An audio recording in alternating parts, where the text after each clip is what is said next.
Seattle taking on New England. Earlier on the day, Denver blocked a New Orleans PAT and returned it for 2 points with just over a minute left. That would have tied the game. Instead, Denver wins 25-23.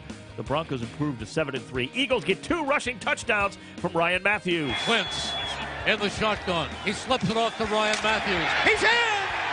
Eagles take the lead. They recapture the lead.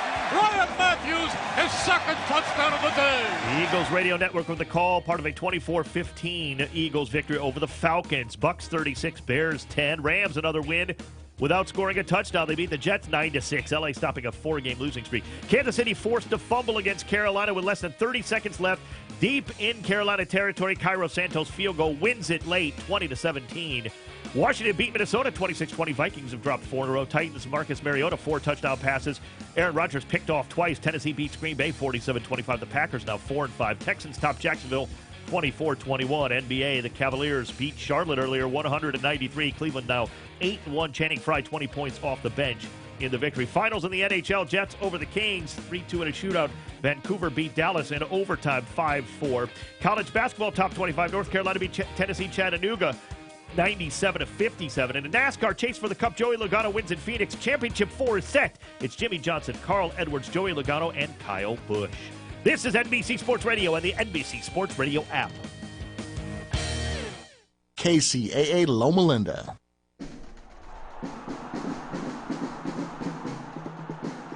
Did you know that more than 100,000 people a day are downloading game apps? Mobile apps have become a normal part of everyday lives.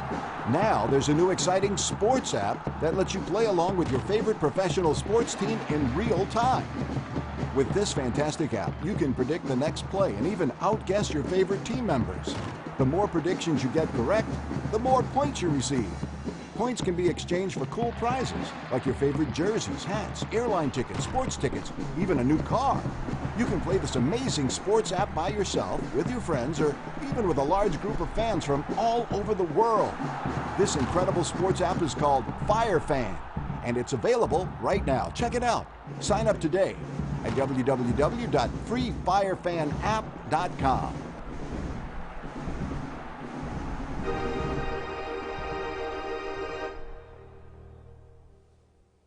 If your home has hard water, then it's likely that limescale is clogging your pipes, damaging your appliances, costing you hundreds of dollars each year. You can eliminate limescale in the entire house with HydroCare products available at Wave Home Solutions. Easy and efficient with no maintenance, no salts, no chemicals, and no coils. And you can buy with confidence from Wave Home Solutions. Performance guaranteed. Just go to bestwater411.com. That's bestwater411.com.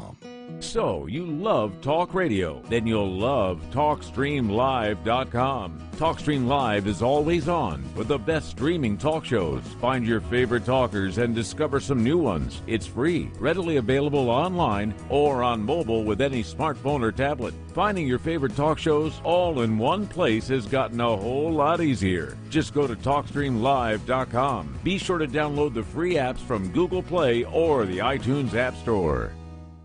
106.5 FM, 102.3 FM, and KCAA 1050 AM.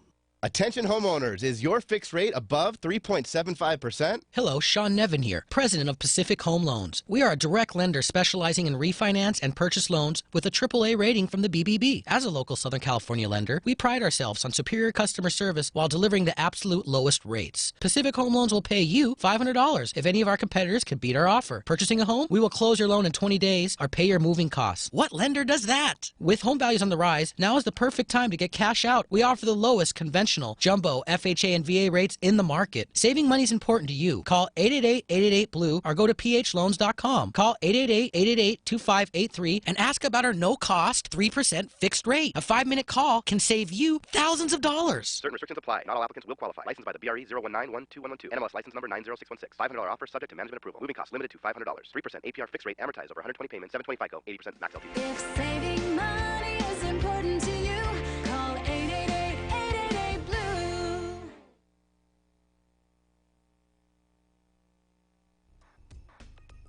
This is Danny Alcarez, CNBC KCAA Radio, 1050 AM, 106.5, and 102.3 FM.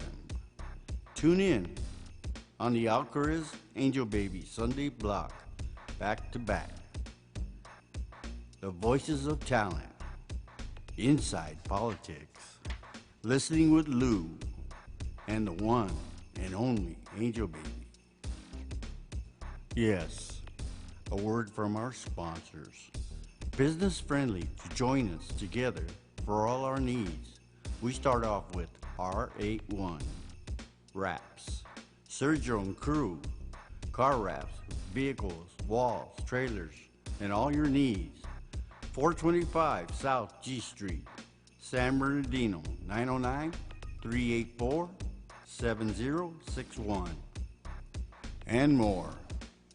The San Bernardino companies for your transportation needs. Hayes Towing, 5486 Industrial Parkway, San Bernardino, 909-887-4953. Tri-City Towing, Walnut Street, San Bernardino, 909-884-9211.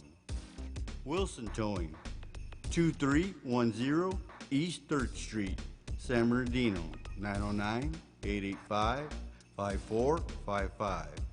Big Z, 274 North I Street, San Bernardino, 909-889-9655. Danny's Towing, 2305 West Highland Avenue, San Bernardino, 909-887-0651. We want to thank all our sponsors. And now, it's showtime.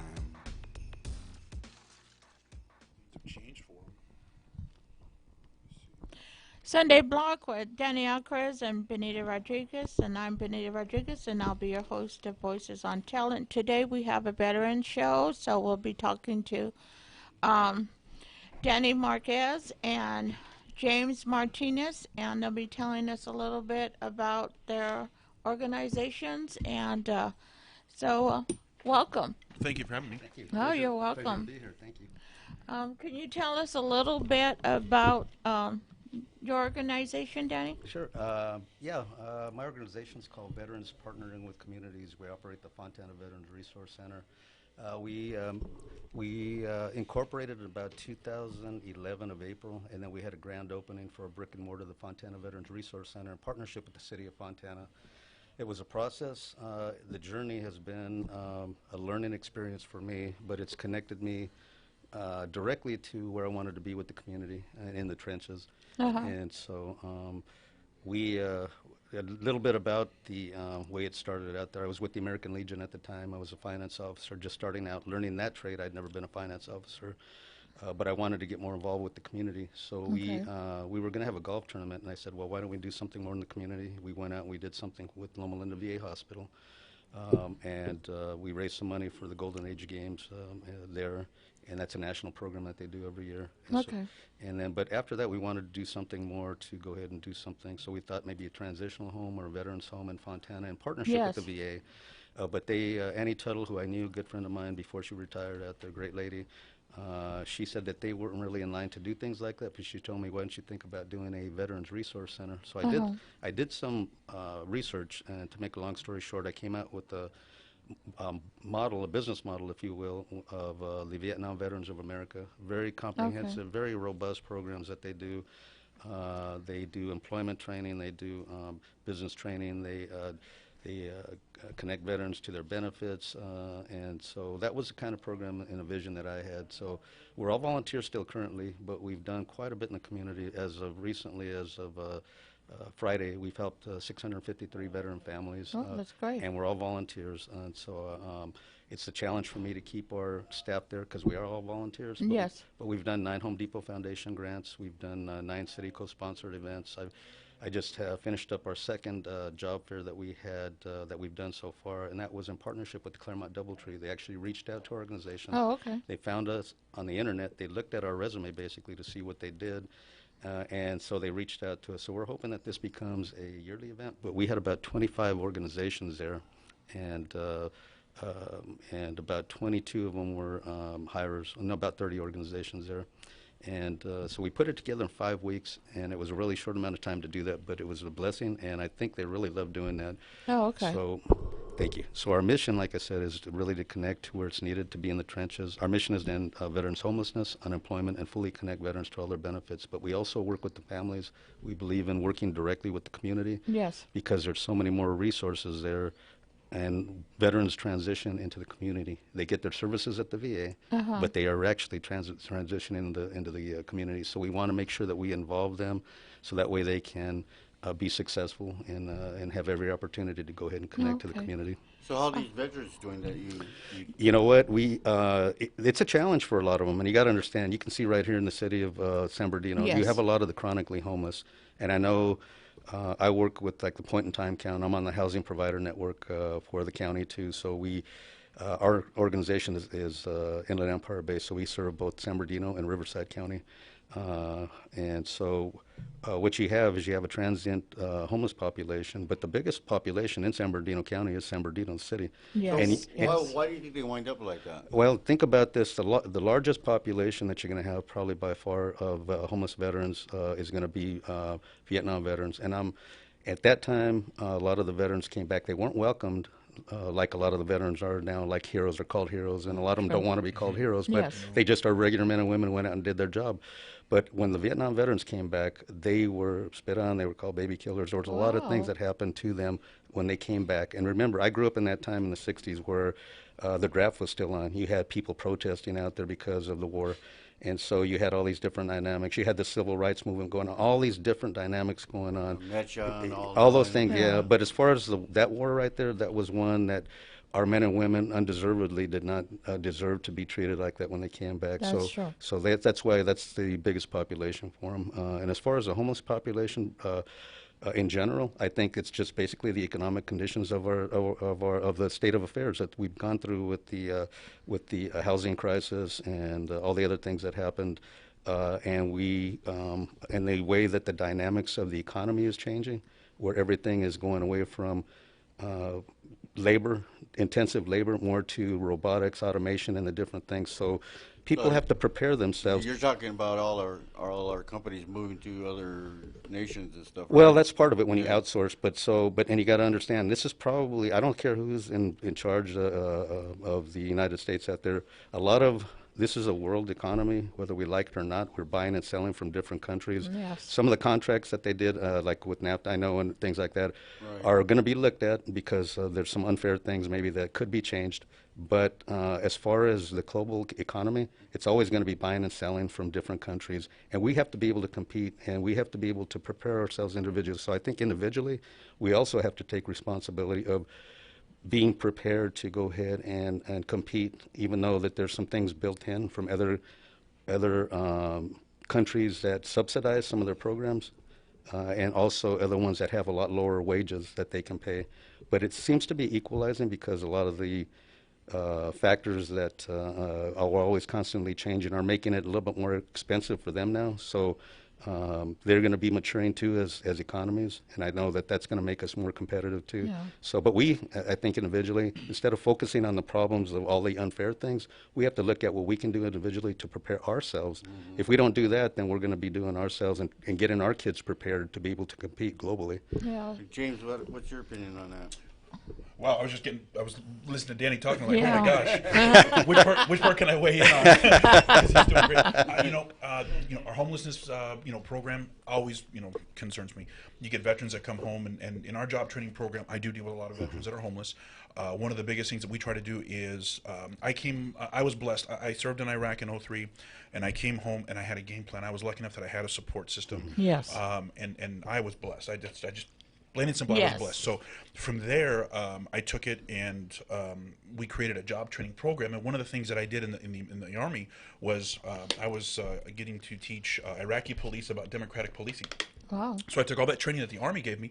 I came home to California, and I started the training program for security, public safety, and protective services. Oh, okay. Now, every soldier, sailor, Marine, airman, we all learn security as part of our initial job training. I don't care if you're a truck driver, you're going to learn how to do security. If you're a dishwasher, you're going to learn how to do security.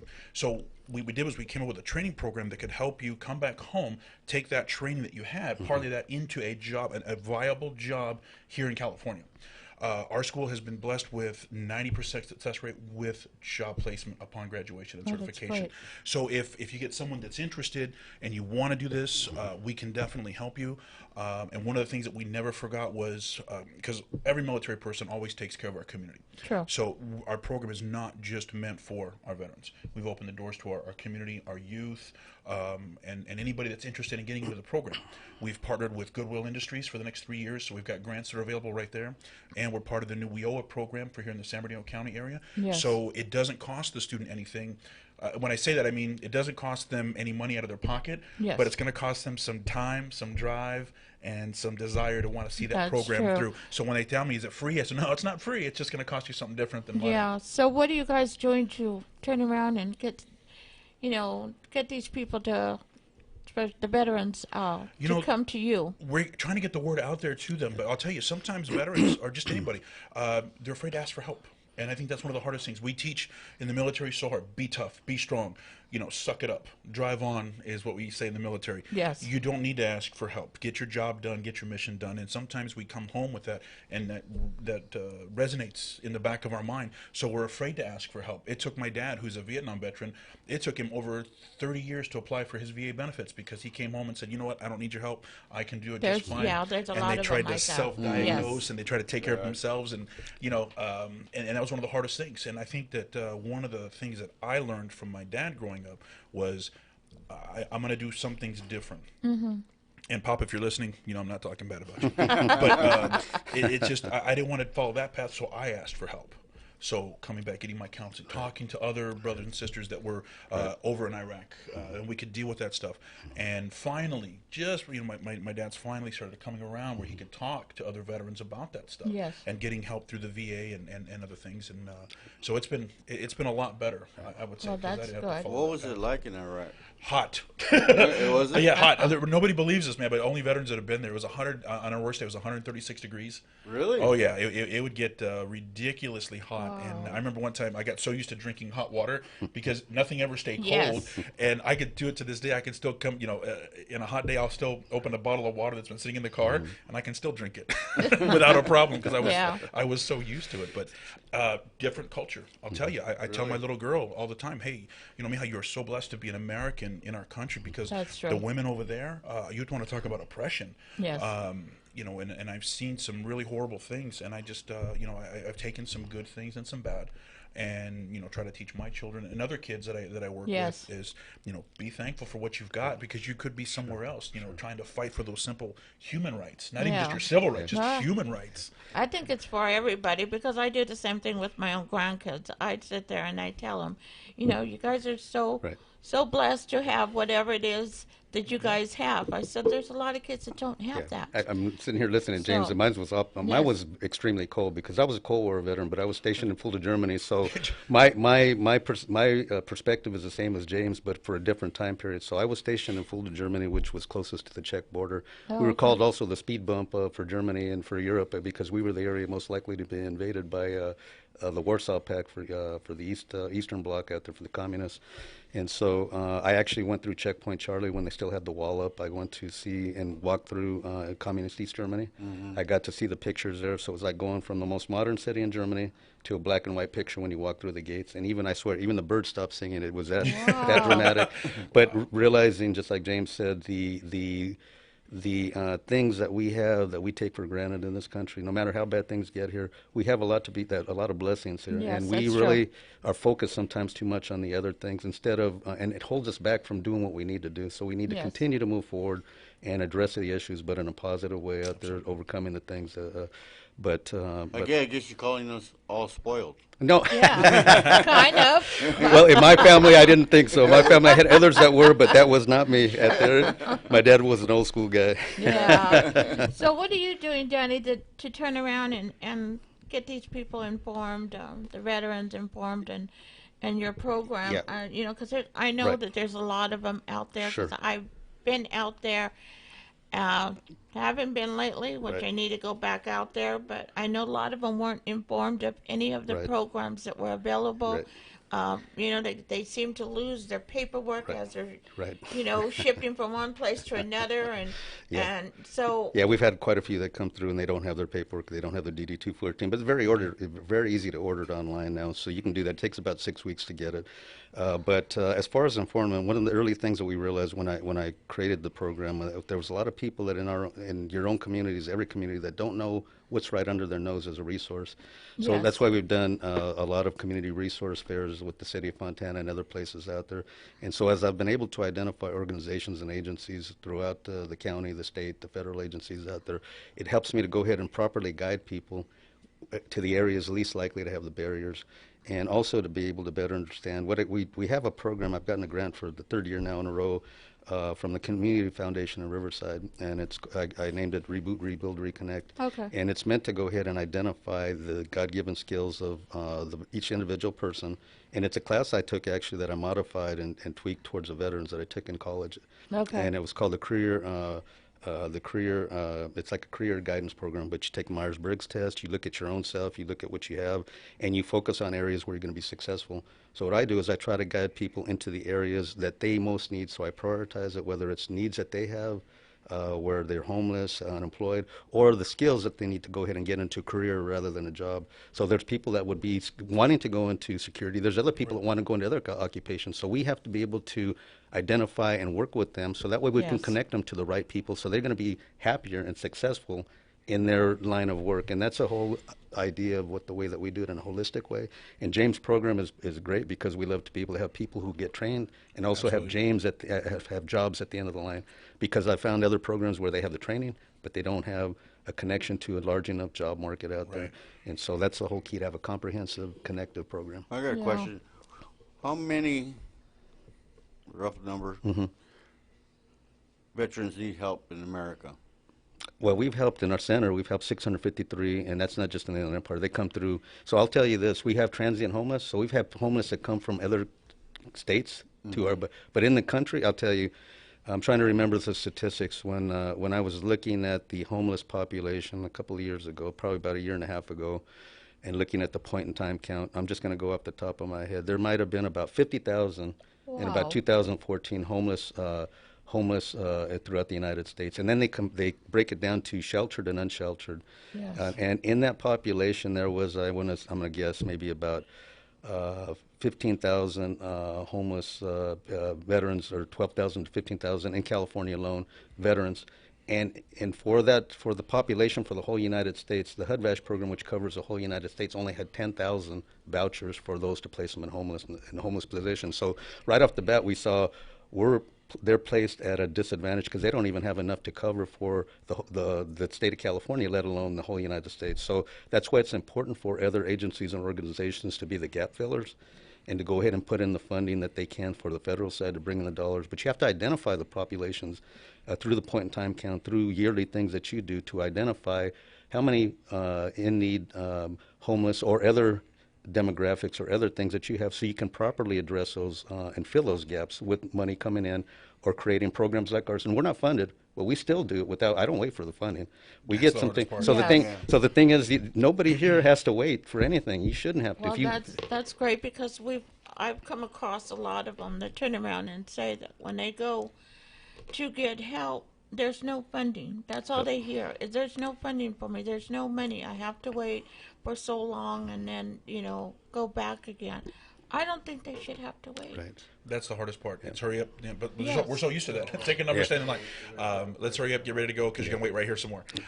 But, I think that's where we can work together if we can get some dollars from our community or people that are interested in just donating towards our program. All of our dollars go towards getting our individuals trained or helping them get licensed. We work with a lot of different employers, and people don't realize in California alone, our security, public safety, and protective services sides, they're starting to increase. We're seeing more and more jobs again. We're starting to see civilian jobs or government contractors like NASA up in the high desert. Right. We've got NASA up in the high desert that are hiring our officers if they've got a military background. Yes. we've got programs where we have some veterans, a typical story, veteran comes home, somebody wants to challenge that person, and it's like, you don't poke a bear with a stick, because when you do that, you're going to antagonize this person, and then they wind up getting into some sort of civil issue or criminal issue. Now we have to help them try to get out of that. So we've got a couple of things where we're trying to help our veterans doing that. So there's so many different things that we have that are out there. You just have to ask, and I think that's the hardest part. That veteran needs to ask, Yes. and then follow through with that, because sometimes they do get discouraged, or sometimes they just forgot where they came from. And when I say that, I mean their military background. They forgot that what it was like. It was hard. It was never easy. None of us out there, you're going to work on a daily basis is not an easy task. It's just what we got to do. And some of our veterans, I have seen personally, and we've offered the training programs to them, and then to sit there and watch them turn their nose up at it breaks my heart, because then I'm just, okay, you want to be homeless now because this is the way of life that you've chosen. Yes. So I can't make you not be homeless. There's some that are like that. We have, and it's like, okay, here, you take that horse to water, but you can't make him drink it. Okay, fine, I'm not going to do that. I'm going to find those ones that want some help. We can get them going, and provide those opportunities for them. So I guess to get used to it, right? You do. I think you do. You get out. You know what? I'm okay. I can take care of myself. I can make and you learn to live day by day versus, okay, like most of us, we think about next month, we think about next year and our family and holidays. They just learn to live day by day. And it has to be that, just like James says, I just had a gentleman call me, and so we're working with them right now. And so we had the Veterans Day ceremony in Fontana, which I was a part of, so I got to speak on our banner program. But at that event, we had a homeless veteran who was there. I told him to be there because I needed to work with them. And then I had a spouse of a veteran who had kind of just gone out and was no longer a part of the picture. So I had to help two people there to go ahead and try to get into resources and assure them. And that's part of the thing, too. You have to give people hope, and you have to let them know that you're there. Just that amount alone means a lot to them and will carry them through and give them hope. And so this gentleman, the first gentleman that's homeless, he was out on the street for 2 years, but he told me when he called me on the Friday, I believe, that he just had made his decision, that he needed to come back. And I've had another person call me on the phone, and he asked for a doctor, a VA doctor, about a week and a half ago. And I thought, well, he asked for a doctor, and I thought he thought we were the VA. And I said, this is a nonprofit for veterans. We don't do that. He goes, no, I need somebody to talk me down. So I realized I got to go ahead. And so you have to be able to adapt to the situation, just to let people know you're there. And at the end of the conversation, we're going to try to get him into employment. I had somebody that I was trying to hook him up with that just happened to call the same day. So God works in amazing ways to put things there for you. I had no idea, and he was happy because it was close to where he was at. But it is about personal relationships, connecting to and never giving up out there, and realizing that at some point in time, they could change their mind too. And for whatever reason, you don't know. Oh, I got a weird question. So through the 1900s, there's different kinds of wars, World War I, II, all of Korea, Vietnam, Iraq. Do the soldiers act different towards each separate wars? As far as each other, or just the way they have to battle? No, I think they all suffer from a form of PTSD, depending upon what their mission was and what they did. And I think that it's just different. Sometimes. And I don't know if it's a good thing or a bad thing. I'm third generation Army in my family. Yeah. So my grandfather, my dad's dad, served in World War II. And it was funny for him. It was in his day. It was join the military or go to jail because he got in trouble. Right. Oh. So he got in trouble, and they told him you either go to prison or you go to jail or you join the Army. And you go off and fight. And then my dad was actually drafted. He tried to join the Army, and they told him, no, you don't qualify because he had an injury to his leg. And then and a few weeks later, he turned around and got a draft notice, and then he got so he got drafted. Yes. And then for me, my dad thought I was crazy because he said, I told him, hey, Pop, I did something crazy. And he goes, what's that? I said, I joined the Army today, and he got mad at me. Yeah. But I think to Danny's point too, the way that they fight the wars now, it's a lot more technical. So there's a lot of different equipment that you use now. When I was working on $1 million test equipment to go ahead and for the tow missile systems to go ahead and for the sighting for the Cobra helicopters. Technology based, yeah. So and those are skills. That's another good point too. Those are skills that they get in the military to go ahead and transfer into the civilian world. And there's a lot, but a lot of the biggest population is infantry for the military out there. And so those ones but the soft skills that they get, the ones for the leadership, all those kind of things will help them to go ahead and accomplish any mission that any employer will have them to do. So they're great men and women to be able to go ahead and employ, and we want to make sure that that's the other part of another show probably about advocating to the employers to make sure that they're doing what they can, because they're giving up time of their lives to go ahead and keep our freedoms here, which means that they're falling behind because they can't go to college when they're in the field. And so that's why they have veterans preference programs out here that I think everybody should have. Yes. Because of that alone. And not saying that you're going to hire an unqualified candidate, because they need to be qualified too. Mm-hmm. But all things being equal, you should hire a veteran out there when you see, because of just the fact that they've gone out there and they've given so much time to go ahead and sacrifice time away from their family, time away from their country, in hostile conditions out there. It's like I said, and this is the longest running conflict that we've ever had in the United States, and it's ongoing. We can't see a stop actually to when it's going to happen.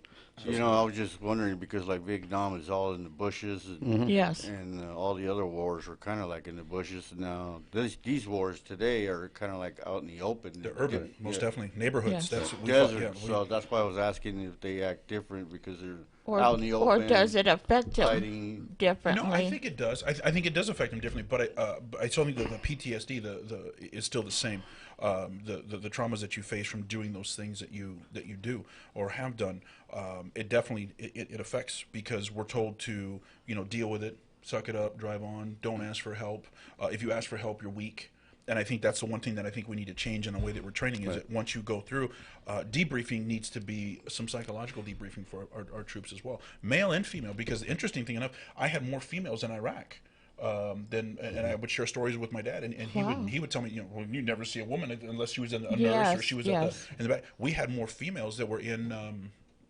102.3 FM, K292 We'll be back. FQ Riverside. Okay, we're back. So that was, but like I said, it was a lot interesting. So you get male and female. So you get females that are coming back that are facing post-traumatic stress, and they had faced a lot of different things. So I just think that it's just like I said, different war, different time frame, but the post-traumatic stress is the same. Yeah. It's those bad things that you see and do, and at the time you do them, you're being told you're doing it for the right reasons, and you have to believe that. Otherwise, you're going to be in big trouble mentally. Then you come home, and then you start to sit back and reflect that the things that I did in Iraq, they would put me to jail. They would put me in jail here today in the United States or in California, and that's the hardest. I think that's the hardest crazy. It is. It's the hardest thing to deal with, because I remember at a time we had confiscated guns one time, and we turned around and we sold those guns to get medical supplies to help the community that we were in Iraq. And so here you are doing these things, and you're not supposed to be doing. Like I said, you put you in jail today. Right. And here you are trying to do those things to make it work, so that you can make things happen when you're overseas. So it is definitely. What crazy. do you guys think about our Second Amendment? Oh, that. You know me. I shouldn't even ask that question. I believe that everybody has the right to protect themselves. Right. We have so many laws in place in California right now just to protect yourself. So it's as long as you know the law, you know what you can and you cannot do. Yes. I think both of our sheriffs in Riverside and San Bernardino County are great supporters of the Second Amendment. Training, and as a firearms instructor myself, training is a big thing. If you're going to have a gun, have the training, have the knowledge, have the education to do this. You're not, just because you have a gun doesn't mean you got the right to use it. Somebody breaks into your home, you don't have the right to just shoot somebody. You better have some elements there. So I'm a big proponent of that. I'm just because I'm a veteran. Danny? I think that you should. I mean, I wouldn't want to give up my rights. I don't own one myself, because I'd always be concerned about my kids and things. So everybody has the right to go ahead and choose what they do. I do believe that. I think that we need to screen people maybe a little bit better out there, because I think that there are some people that maybe slip through the cracks. I don't see anything wrong with that. I don't see who would mind. But I know that by and large, most of the people get the weapons illegally.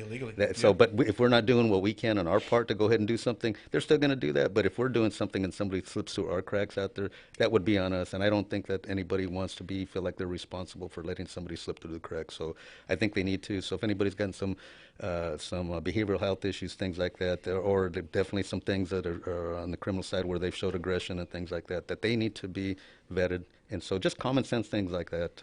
But as far as owning a weapon, hey, when I was a kid, I was out there, and going out there with my .22 and things like that. But safety, like James says, and with the weapon out there, you need to be able to respect that, because you have to give a lot of respect to that out there. And you have to make sure that you're securing that when it's at your location, because you don't want anybody to have an accident out there. So that's basically the way I feel. James, I wanted to ask you something. Sure. I've been wanting to ask you. Uh-oh.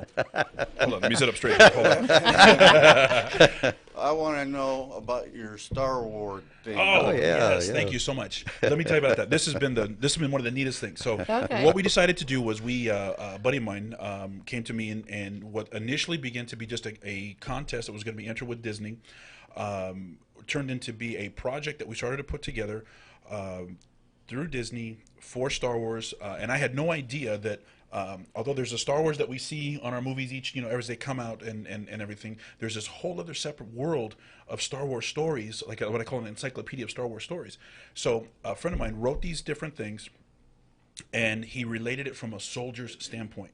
The stormtrooper, although the stormtrooper gets the bad rap because they're the bad guys, they're the villains. Yes. Well, he wrote it from the stormtrooper standpoint as being a soldier, doing things. You're being told to go conquer that particular world or nation, and so this is a story that's being told from the stormtrooper standpoint. We're finishing up now. Once we finish, we have a meeting with Disney. We're going to sit down with Disney and show them what we've done so far. All of this is in preparation to try to raise money for the American Heroes Project, which is our job training program for veterans. Okay. And it was how we took and started using stories from our veterans, and we came up with, remember the trading cards? Mm-hmm. So what we did on one side of the we built these trading cards, and on one side of the trading card is a scene from the movie. And then on the back side of the trading card is an actual picture or story of an actual American veteran, soldier, sailor, Marine, airman, and it's a story about that veteran serving our country. And it's a way for us to memorialize our veterans and give them just a little bit of something. So if that card ever falls on the ground somewhere and somebody picks it up, they're going to know that my partner Danny here served his country and was a veteran, and it's just a quick little story about that person. Right. So it's going to be the neatest thing, and I've already shared it with a few veterans. We're trying to work on putting it together, but it's all designed to raise money for our American Heroes Project, which is job training and using your VA benefits to buy your own home. Now we've got now my one of my board members, she's helped me spearhead the project.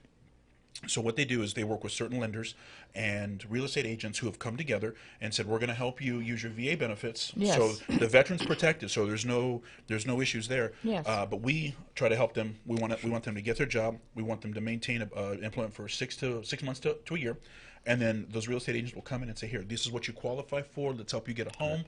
And then they use their VA benefits to buy the home, and they'll be able to sustain their home because you have a job. And that's what we're doing. And so between the Star Wars, Heart of a Warrior project and our American Heroes project, we're combining those two. So I'm hoping to come back on your show here maybe next month, and after I tell you we talk with Disney, and we'll bring some stormtroopers and some other fun stuff, and actually get a chance to bring Star Wars to the Inland Empire. Whoa, okay. You guys go out in the field and oh yeah, we did some really neat stuff. We've been doing some filming. Shoot each other with colors. It's been crazy. We've done some great filming in some of our communities, and we've had members of the 501st, which is a community group out there. It's a nonprofit group, and these people are Star Wars fanatics, and they have their own uniforms. And we've been walking around in the community, and kids, we'll stop traffic, man. Kids will be like, I want to see a stormtrooper, and they'll come running out. We'll be taking pictures, and they want to ask what we're doing. And it gives us a chance to tell about the story, and it's been really great. So most definitely, Star Wars is very popular with a lot of people. Absolutely. I mean, especially people that are older. So are senior citizens allowed to join your deal? Absolutely. But I don't see any seniors in here. But I'm definitely excited about that. I think I want to be a stormtrooper. A Star Wars. Yes, guy. absolutely. We're going to make him a stormtrooper. But yeah, that stuff's it's hard to put on. It's really awkward to wear too. So I watched some of the guys put it on, and there's a lot of women that do this. It was funny because when this one, two of them took their helmets off. I'm like, oh man, those are women, and that was the neatest thing.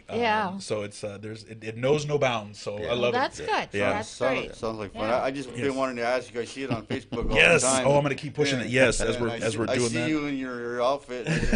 What is that? What is that guy doing? He's a grown man. I can't. Yeah. See, it's the only chance that I can get to be a grown man and playing Star Wars, and my kids are jealous. So I'm like, you can't play. Go sit down.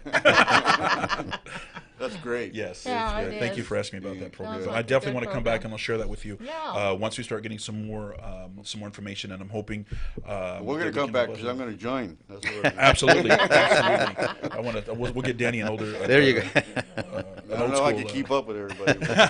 There we go. Get in my wheelchair. That's what the speeders are for. Anyways. Yeah. Joe, we're going to go into a break. You play a song? Nice.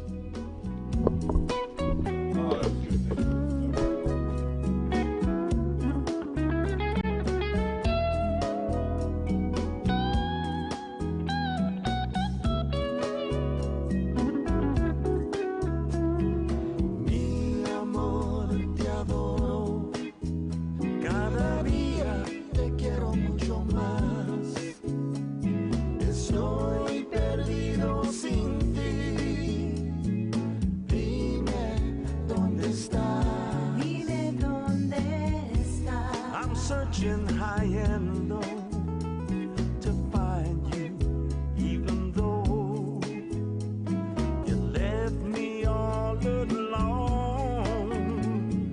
Where you are, heaven knows. Only heaven knows. Quiero hablar contigo, mi amor, porque eres mi corazón.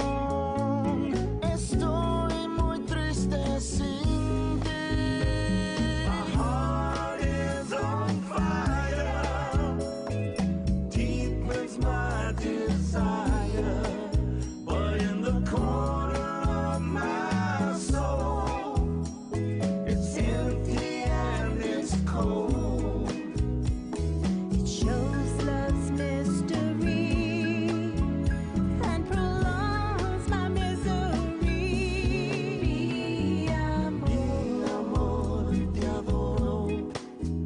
Cada día te quiero mucho más. Estoy perdido sin ti. Dime dónde estás. Dime dónde estás.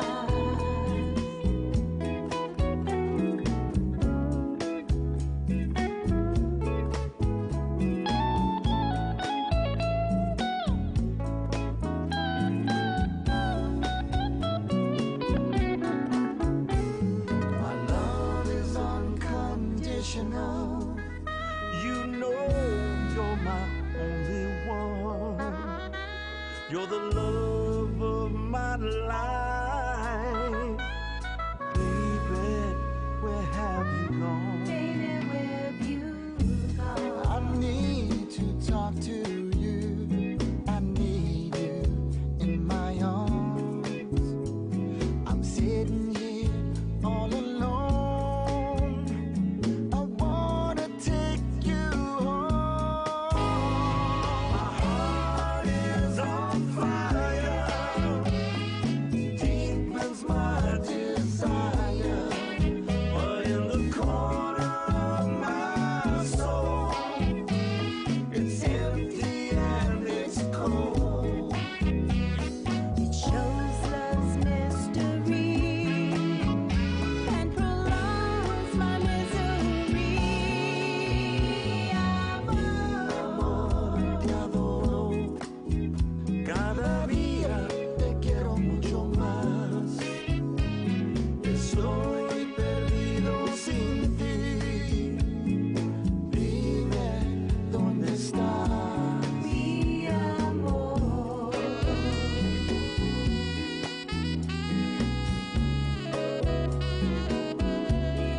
Mi amor.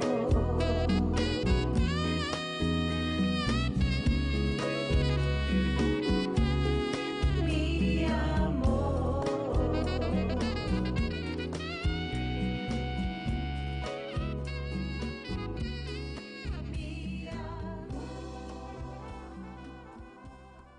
Okay, we're back with the Veteran Show. So, and we were over here laughing and talking about the Star Wars, and you know how a lot of people are a little bit of a fanatic about it. Just a bit. It'll make you a fanatic, I'll tell you. You Yeah. know, it takes you back to being a kid. You're young at heart. But it's, let's see if I can remember the website. It's the www.hoas.com. Star Wars Heart of a Soldier.com. And you can take a look at that. You can see where, you know, it's a nonprofit program. It's designed to use the Star Wars and one of the stories to raise money for our job training program for Southwestern College. Oh, okay, that's great. Danny, I know that you've been kind of going to the City Hall a lot lately and Well- kind of speaking up. So what's Well, all that about? Okay, well, I go to the Fontana City Council all the time because I want to advocate for veterans, educate them, let them know what we're doing for veterans in the city. But recently, I know we had an email, because I'm on the Housing Provider Network for the county, so I'm on the our organization covers the Inland Empire, so we cover okay. both sides. So we could actually be in all the different regional districts. But so when I got an email to be able to go ahead and help support the Mary's Mercy House program that was being considered by the city of San Bernardino. Okay. Obviously, knowing the conditions within the city that we spoke about earlier, I thought this would be a great program to go ahead and do. Knowing the lack of capacity, Yes. especially for the chronically homeless, I thought this would be a great program, and it wasn't going to cost the city anything. So That's true. we went to at that meeting. It didn't get put on the agenda. Apparently, it was actually supposed to be going for a second reading, which is normally automatic, but there was a change of heart at the time. So, hopefully, like I said, that things can change, and that but there is a need for that. So I think with education and advocating and the community better understanding the type of program that they have and really changing people's lives around and more personally connecting to the stories of the people. I think it's going to eliminate a lot of the people who are walking on the streets, which would eliminate crime, increase the viability for more businesses to want to come in. So I think it's a positive, but I think it takes a process. It's an educational component that's going to take a little bit of time. Yeah, I think it would be a positive thing too because we need something. I mean, a lot of the programs that we've had in San Bernardino have not worked. A lot of money was, put forward to this all these programs, and they didn't help whatsoever. So I know that this program that they want to put out there and build it, it's not coming out of the out of the budget. Out of the budget, right? They have their own budget. Sure. They have their own property. Sure. They just need the permit to build this. I know one of the council members had an issue about the strategy. They want to have a strategy, which makes sense. I mean, you have to have a comprehensive plan, working to go ahead and fill in all of the gaps out there, and that's an education component. But that shouldn't stop you from putting a badly needed, viable program in there. It's just a matter of, I think, educating people, because knowing that everything is district-wide and also council members. I don't want to see a good council member who would get thrown under the bus because of people don't understand the program. So you have to educate. Yes. You have to educate and advocate for good people out there, for good programs, to make sure that you're showing that you're not doing it for the wrong reasons, but for the right reasons. Yeah, because I've heard a lot of it. Sure. How are the cities treating you guys? The cities? City leaders. Oh, the city leaders? For my part out there, because I work within I'm on a lot of the county. I go to the different things out there. There's some good leaders, and there's some. The ones that I know, a lot of them are supportive of veterans out there, or they say they are, and because veterans are one of the areas that people across both sides of the aisle will work together on to go ahead and do some things. I find some that are more willing to go ahead and put themselves out there to do some things. Others that we need to educate more, that don't fully understand. And in the world, that's the way it is out there. So, but I don't ever want to badmouth anybody out there, because I think a lot of times that's too easy for us to do, to go ahead and see somebody as anti-something when really they aren't. And so it's up to us to go ahead and let them know and connect with them and to do our job to go ahead, and then we'll get to know them more, and they'll get to know us more, and the programs. And I think then maybe even educate them a little bit as to what the programs are all about. Sure. That's one of the hardest things, is trying to get them to understand, we're on the same page. We're all trying to fight for the same thing. Yes. I don't spend much time talking to my city leaders, because I'm out there literally every day trying to recruit, trying to bring in our veterans. Right. I'm trying to let them know what we're doing. Right. But I don't think I've ever really, I've had a few great meetings where I've said, hey, this is what we can do. This is how we can help. And I get those, go into the meetings and presenting our training program, and I get, hey, great, good job. And I'm okay, well, go to the next one. But in my own city of Fontana, they actually put us into the building. So yes, for you, us, you got, I got city he support. got shown some right? love. Yeah. I didn't. So what I have, out there trying to find my what I have is I don't have federal funding or things like that, but I do have community funding. I have this badge right here for a reason too. It says Give Big San Bernardino County, because this one, and James may be in there as well. So if he's not, but for all the nonprofits in the county, this is a program where people can reach out to their local nonprofits and find a way to go ahead and connect directly to their communities, local communities. Yes. So that way, because a lot of us will donate to big name things, and we found out that with the program that they had for trying to think of the name of the veteran organization, that they basically kind of lost a lot of their partnerships and funding because of what they had done with the money out there. Whereas locally, you have people here really in the trenches doing some things that the money goes directly into your community. So I think for that reason alone, you want to reach out and you take care of in your own backyard first, and then you reach out to. But if you don't take care of your own backyard, money's going all over the nation, and it's a good concept. But you're not. You could be doing something much more powerful to connect directly to where it's needed here for the people who really are doing some good things. So do you guys take food to the veterans, clothing, anything like that? Depends on the mission, on what we got going on. If it's something that we're doing in regards to like our job training program, I've encouraged, because most veterans, they don't have a suit or a tie, so I've encouraged other people, hey, if you want to donate something to us, I can make sure it'll get on somebody who could use it for a job or a job interview, things like that. But that wasn't what our mission was geared for. Ours is trying to help them get a job. Let's get you some training. I work with one of my friends here at Seeds of Hope.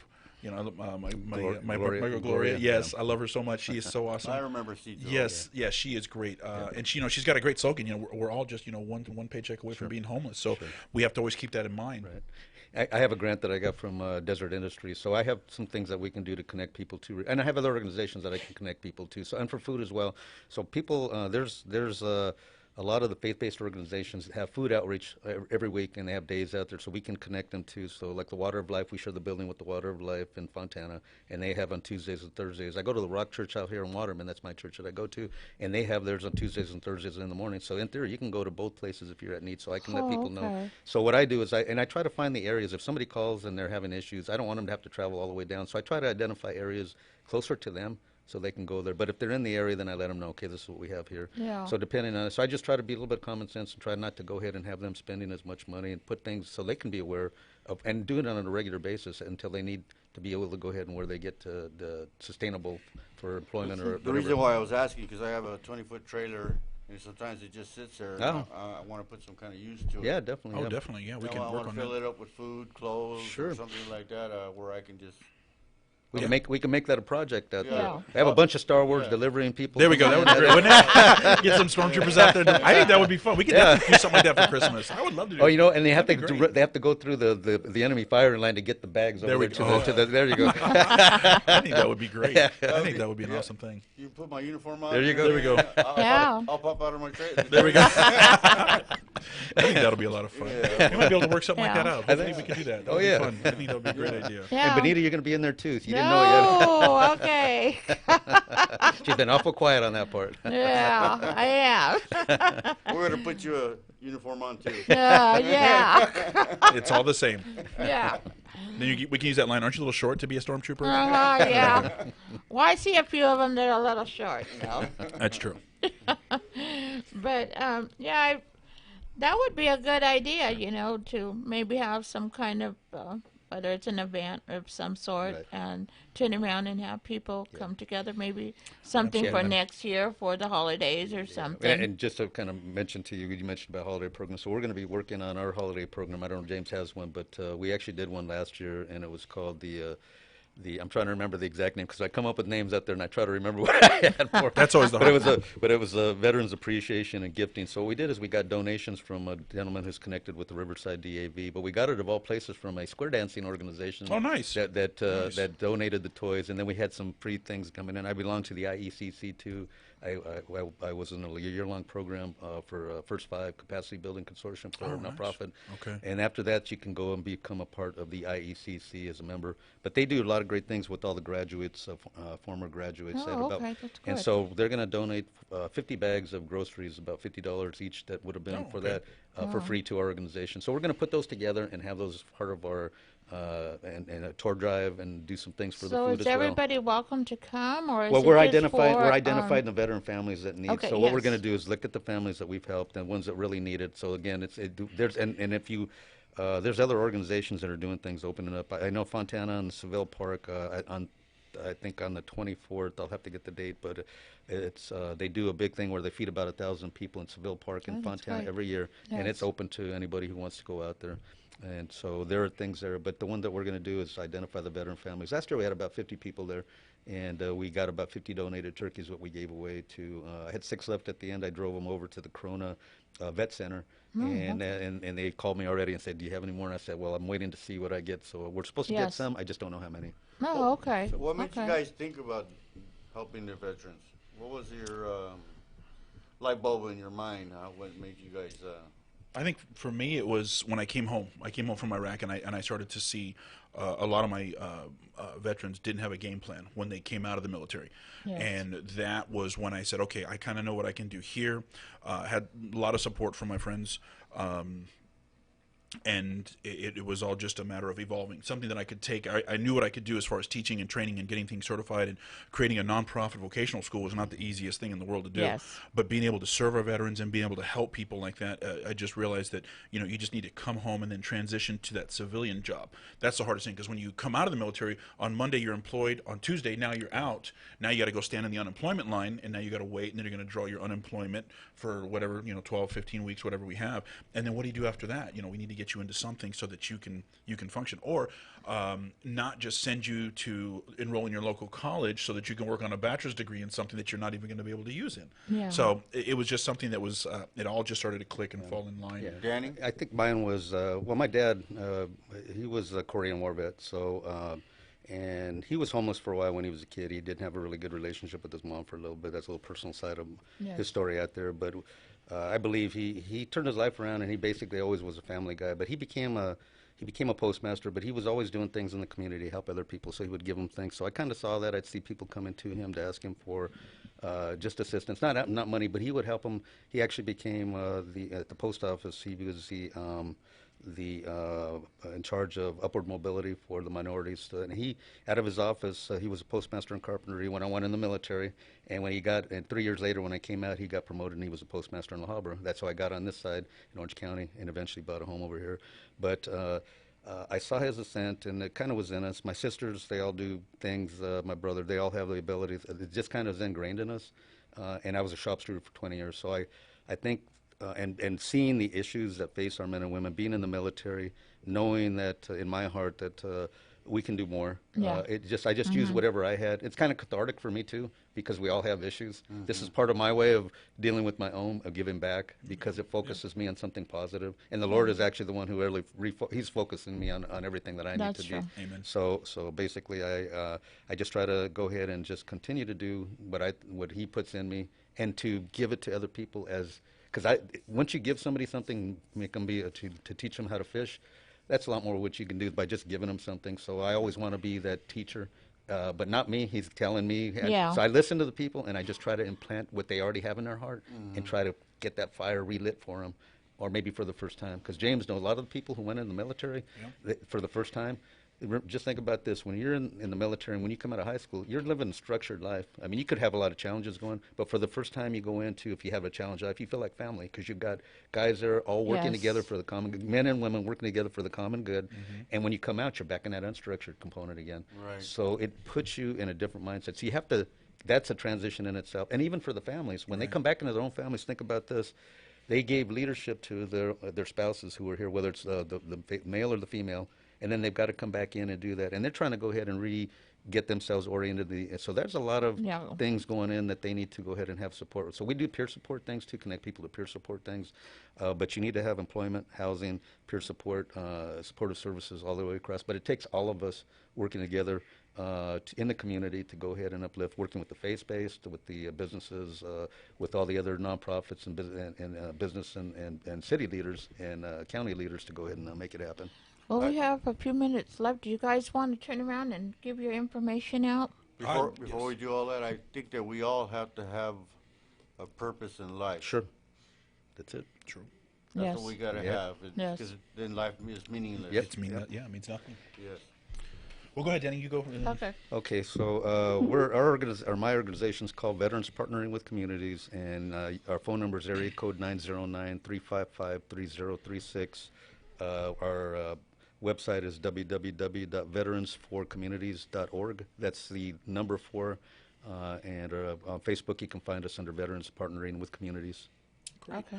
Mine is Southwestern Vocational College, www.svc-edu.org. And then we have the Star Wars Heart of a Warrior. So if you just go onto our website there, you can find everything. Okay. We got grants that are available for not only our veterans, but also to anybody else for the community. We have our youth training program. So we have a lot of good things. We have WIOA funding through the County of San Bernardino. And like I said, we've got some great partnerships now with Goodwill Industries. So we can help. So anybody, whether you're a veteran or you're not a veteran, we want to be able to help. Oh, that's great. Absolutely. Mine is StarWars.com. We're going to make Danny a stormtrooper here. Watch. Anyways, it was an honor having you guys on. Yes, it Pleasure. was. Thank you so much. Thank you for coming by. I'm blessed to be here and let us tell our story. Thank you. Okay, thank you. Thanks, guys. You're listening to KCAA, Loma Linda, California. The best station in the nation.